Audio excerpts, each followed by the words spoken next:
Hello, my name is Alison Lowe. I am the Deputy Mayor for Policing and Crime here in West Yorkshire, and effectively what that means is that I, together with the Mayor, Tracy Brabin, hold the police to account for the delivery of an efficient and effective police service.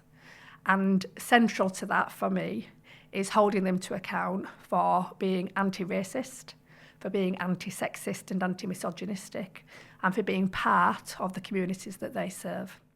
My journey to where I am today started back in Seacroft, I suppose, and my mum and dad, picture of them here, moved to Seacroft when I was 3 years old, so back in '66, because the house that they lived in before, which was on Barrack Road, which is now the petrol station, they lived there with me, my sister, two of my sisters and my brother, and one of my sisters, Debbie, ran across Barrack Road and was knocked down and killed when she was 3 years old. And as a result, the council moved them from Chapeltown to Seacroft, which was a bit of a culture shock, and we were one of 3 black families on that estate.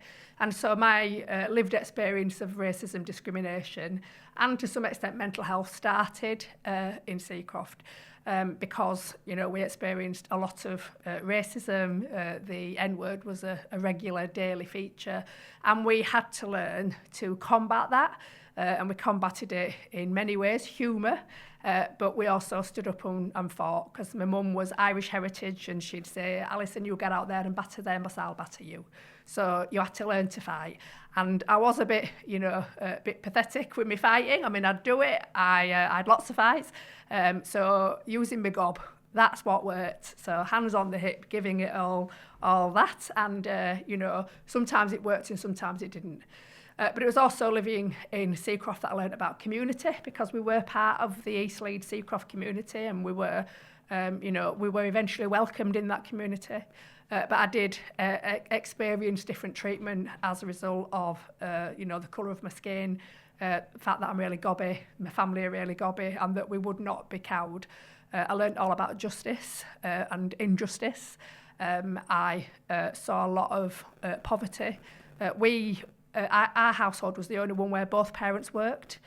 You know, we were surrounded by people who only had one parent working or nobody working at all. So we saw a lot of poverty. My mum would regularly bring in neighbours' children and feed them because there was nobody else to feed them. But obviously, we also experienced other hardships, other challenges. So I was sexually abused by the next door neighbour. Years later, I discovered that another family member was sexually abused by a different neighbour, which was really hard to take, because when you think it's just you and you're defending and protecting everybody else, that's one thing. But when you know that you failed in that endeavour, it's really hard to take. But because of what happened to me and my failure to deal with it, because in the 60s, there was a lot of misogyny, a lot of cultural sexism. It was really common, I think, for women and girls to be mistreated, abused, raped, and we didn't have a narrative. There wasn't the outrage that there is now. Thank God that there is the outrage now. And so there was no one to tell. And my mum being a big Catholic, you know, I felt that it would all somehow come back on me and be my fault. So I stayed silent for 40 years, and that massively impacted on my mental health. But looking on the bright side, you know, as I say, I was part of a community in Seacroft. You know, I had a lot of friends. I went to school in Seacroft. And yeah, I had lots of teachers who said I couldn't, I shouldn't, I wouldn't. You know, I was thick, I was this, I was that. But I also had other teachers who were amazing. And I'm in contact now with Mrs. Pronay, my old history teacher, who told me I could, told me I was bright, told me I could go to the London School of Economics. I didn't understand what she meant at the time, but she said to me, London School of Economics, you can do it. And I believed it. And so as hard as it was to listen to those teachers who told me I couldn't, you know, that's as brilliant and as empowering as it was to listen to those teachers who told me I could. And she was the biggest influence in terms of my childhood, and is the reason why I went to university when I was 23 years old, and I was the first person in my family to go to university. Well, I think it's that thing again about justice and fairness, because I experienced it myself. I've got that lived experience of injustice. And I am a socialist. You know, I was brought up with a socialist mother. She was part of the union movement. She was in the T&G, Unite as it's called now. I still like to call it the T&G. I became a member when I was 17 years old. And I'm all fired up about justice and fairness. And it isn't fair that there is disproportionality in the mental health system and that black men still are more likely to be sectioned under the Mental Health Act than their white counterparts. It is just the case that in the criminal justice system that black people are more likely to be stopped and searched, more likely to have use of force used against them. It's clear to me that being a black person in the UK, whilst there are opportunities, whilst there is potential for us to thrive, because I'm an example of that, you know, for the majority of people, life is hard and inequality is the driver for that. And I hate inequality in all its manifestations.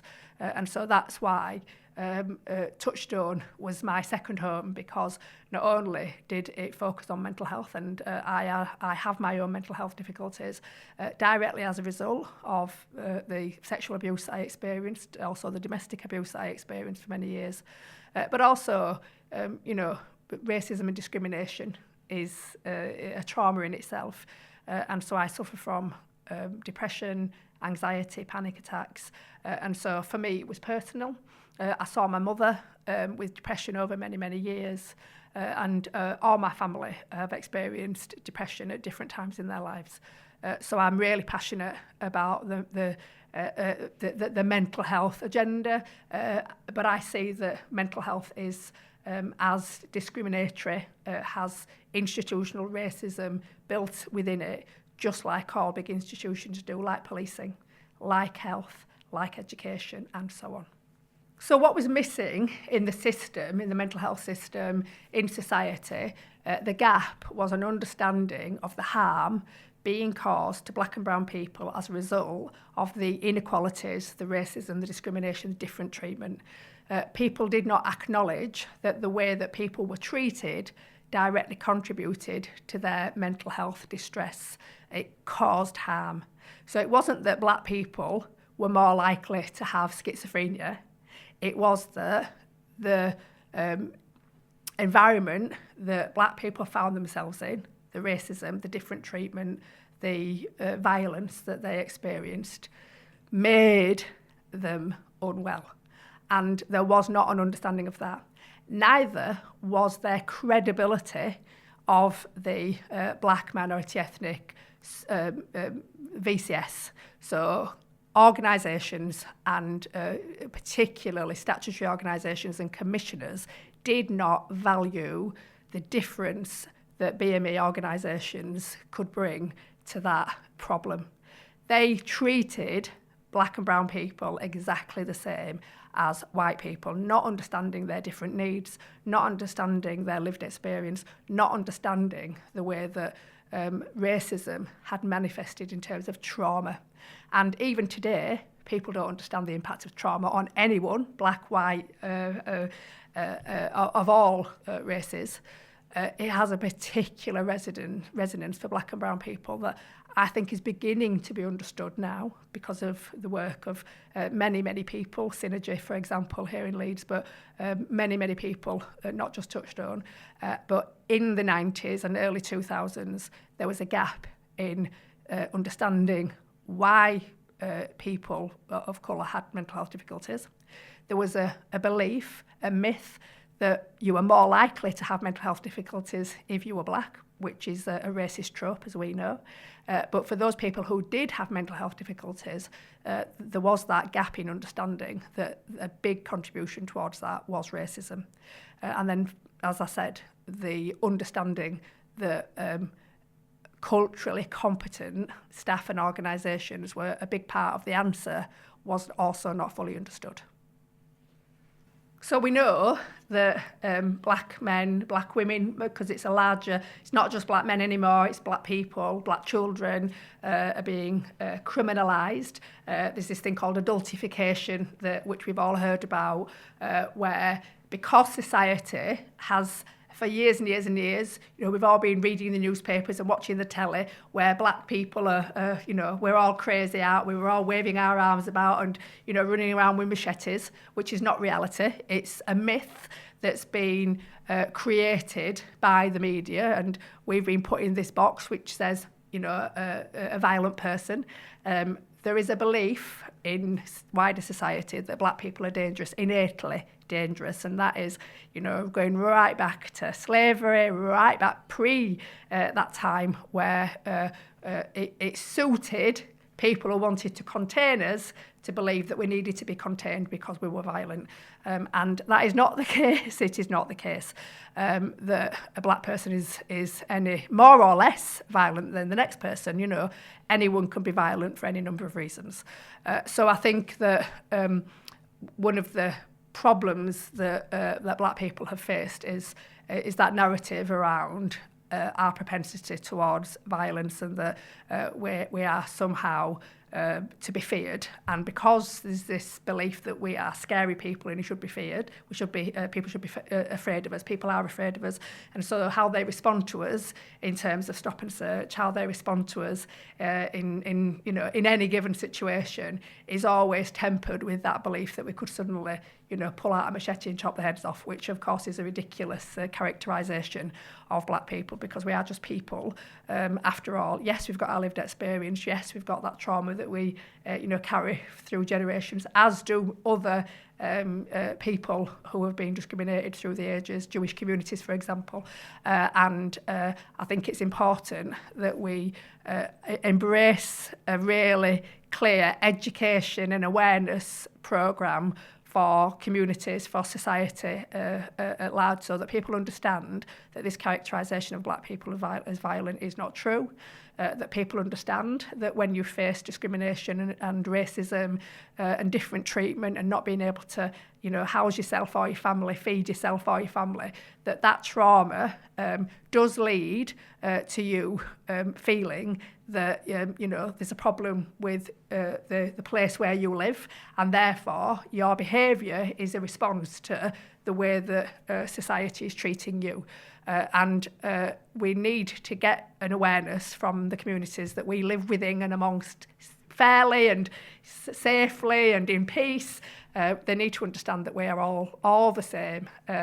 We've got our differences, which is important. No one wants to be, we don't want to be Stepford people. We want to be different in terms of our lived experience and our culture and our heritage and our language and our food. That's what makes us exciting. That's what makes us wonderful, joyful people. But we are not different when it comes to our humanity, our hearts, our capacity for love and for joy, and also for our need to live safely and securely in the communities that we're part of. We want to be safe, just like our white counterparts, and that's why stop and search is such it's such an anomaly, because in some ways stop and search is an evil thing because it disproportionately impacts on black people and it's part of the oppression of black people. But it's also a source for security for black people, just like it is for white people. Black people would support stop and search if there was no disproportionality. But because of the disproportionality, that is why stop and search becomes a stick to beat us with, literally and metaphorically. So I think what we need to be doing together is being part of the solution. There are lots of debates about, it's not black people's job to educate white people. I'm not of that school. I teach people every day in a range of different things. And if it's going to keep me and mine safer, to talk to people about their assumptions, to put that mirror up to people, to help people to understand things differently, and it's going to improve my lived experience and the lived experience of my children and my grandchildren, then I'm in, because I want to be part of the solution. It's tedious at times, of course it is, but it's much better than taking no responsibility for the communities that you live within. Ultimately, we're all part of the solution, aren't we? So politics for me has always been about accountability and helping those people that I have the privilege to work alongside to understand that they are accountable to the people. It is a privilege to serve, and none of us are here for ourselves. And if you are, you're in the wrong place, because it is a thankless task on many occasions. I was a councillor for 29 years, and there were many of those years where I remembered sitting there thinking, well, what have I done? I might have made a difference to an individual, but what have I done on a systemic level? Because it took such a long time to make that change happen. But you can only make that change if you're on the inside. If you're on the outside shouting, demanding change, sometimes if there's enough of you, you can, make that change happen. But often it's very difficult to do it when you're on your own. So it's much better to be inside.